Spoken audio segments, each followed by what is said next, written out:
توفى أكيرا تورياما، فنان معروف بأعمال شعبية مثل دراغون بول ودكتور سلامب، في الأول من مارس. توفى عن عمر ناهز 68 عام، وأصدر حساب دراغون بول الرسمي عبر تويتر هذا الإعلان في الثامن من الشهر الجاري.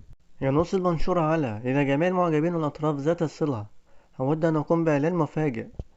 فنان المانجا أكيرا تورياما توفى في 1 مارس 2024. توفى متأثرا بورم دموي حاد تحت الجافية عن عمر ناهز 68 عام. وكتب في آخر منشور قبل وفاته: أشعر بخيبة أمل كبيرة لأنه كان لدي الكثير من الأعمال لأقوم بها، ولا تزال هناك أشياء أريد إنجازها بالإضافة إلى ذلك وقمة الجنازة لأفراد الأسرة المقربين فقط.